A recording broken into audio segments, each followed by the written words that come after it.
Yo, what is going on, you guys? It's your boy King Sanders here, and we are back with another day of sports betting. This is going to be for Tuesday, August 9th slate of MLB action. I'm super excited to dive into it. We do have another good slate of MLB. I think that today is going to be a little bit different than the last couple of ones, though. I know that the last couple of days have been pretty square.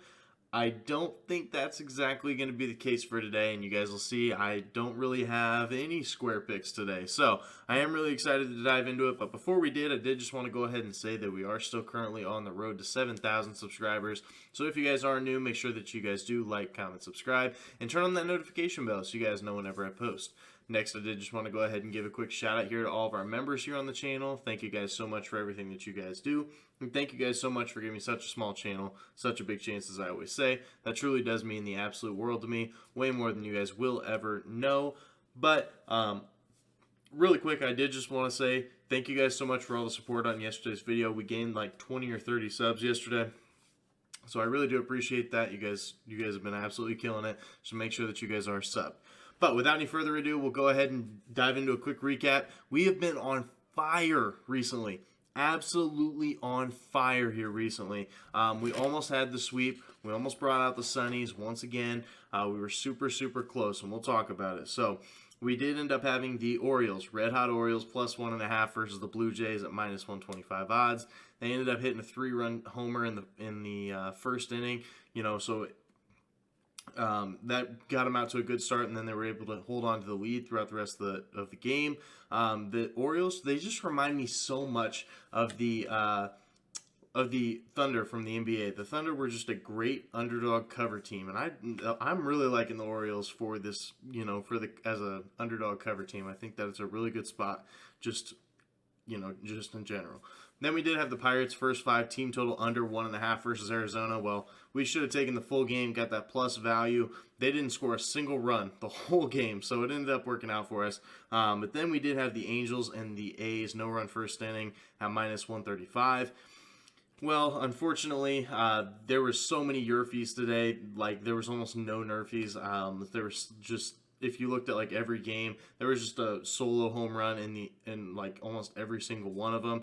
And guess what? The only run scored between these two teams in the entire game was in the top of the first. So it was super unfortunate. Angels ended up winning 1-0. But, it is what it is. Nothing we can do about a solo home run. And that was the only run scored all game long. So, it is what it is. If you took that under or the A's spread, congrats. But we ended up going 2-1. We are on a 9-2 run here recently over the last 4 days. So we've been on an absolute tear. So hopefully we can continue that. So let's go ahead and dive into it.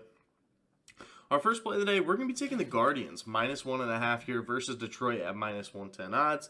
Now, if you take a look at it, Cleveland's a pretty decent road team when it comes to the run line. Definitely nothing too crazy, but they're pretty decent.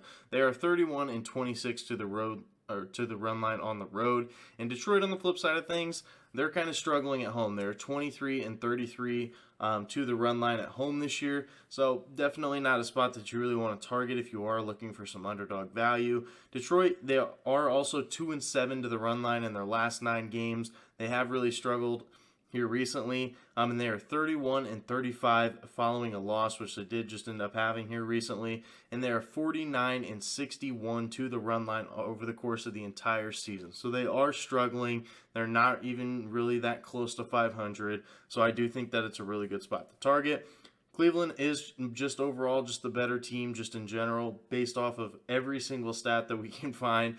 Cleveland 16th in runs per game, 12th in runs per game on the road, so they are a better offense on the road. Detroit, they're dead last when it comes to runs per game. They have really struggled here recently, and if you look at it from a defensive perspective, Cleveland's a better defense. Not by much, though.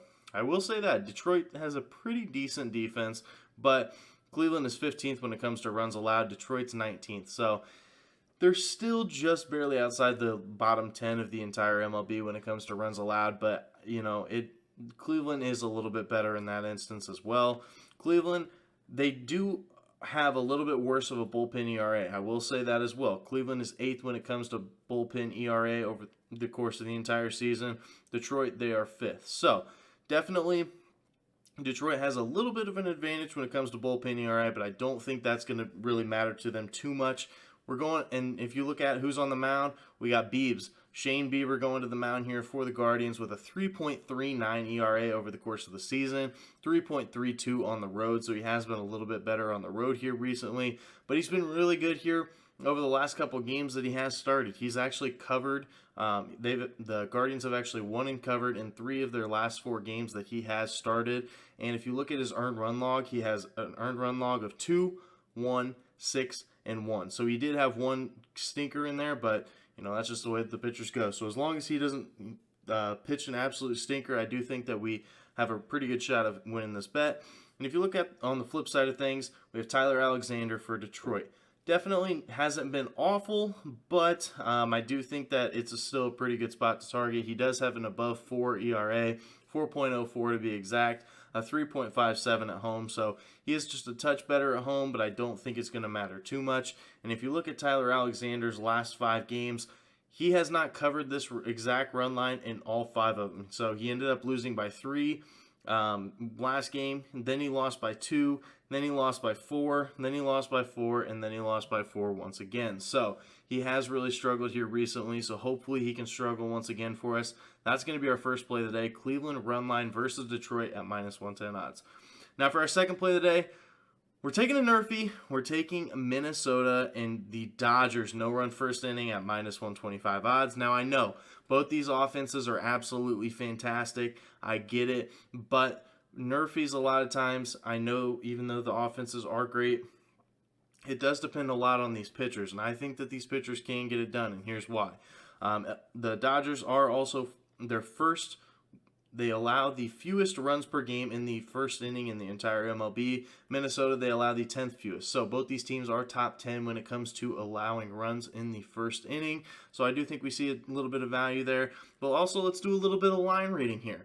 If you look at the first 5 over-under for these games, or for these teams, the Dodgers, obviously one of the best offenses in the entire MLB, their over-under for the first 5 is only set to 2.5. That's pretty low. I've seen this team total, no joke, get up to like 3.5, 4.5 at some points, just for the first 5. So the fact that it's all the way down to 2.5, the books don't really expect a lot from them. In Minnesota, theirs is at 1.5. Now, both of these are at even money, but they don't really expect a ton of runs to be scored. So hopefully it can end up working out for us. Dodgers also haven't scored in 2 of their last 3 first innings two of their last 3 home first innings, So in their last 3 games at home, they have not scored in the first inning in 2 of them. So they did score in 1 of them, but it was versus the Padres, new look Padres. But they haven't scored in 2 of those.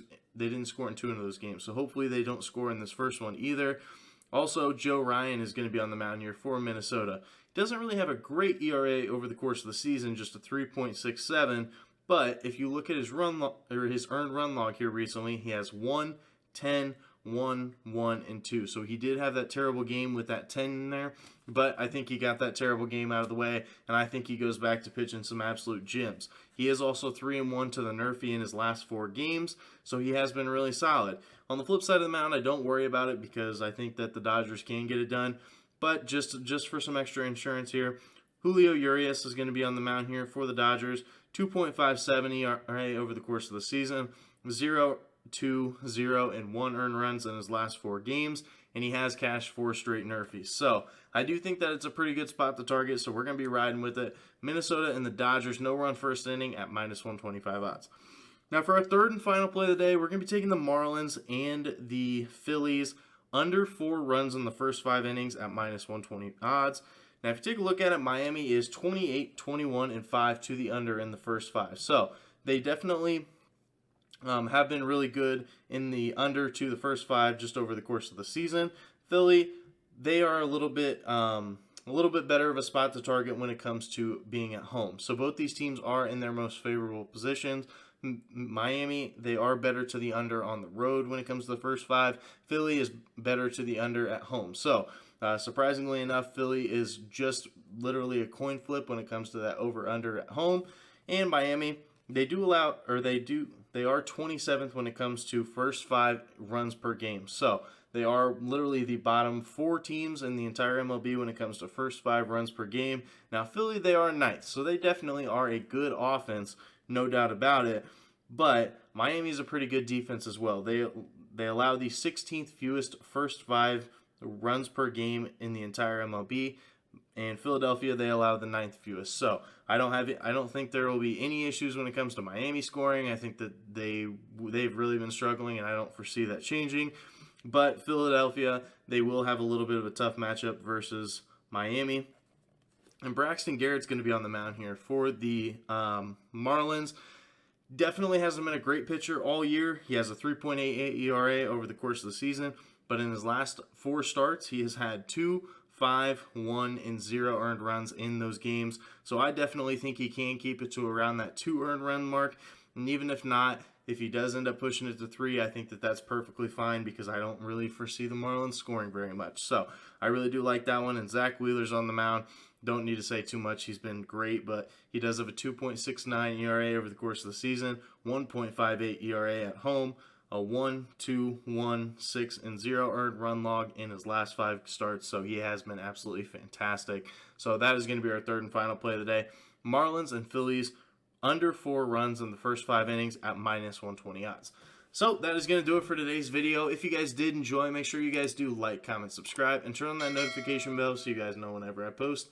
Like I said, we are still currently on the road to 7,000 subscribers, so if you guys are new, make sure that you guys are subbed. But that's going to do it for me. This is King Center signing out. Peace.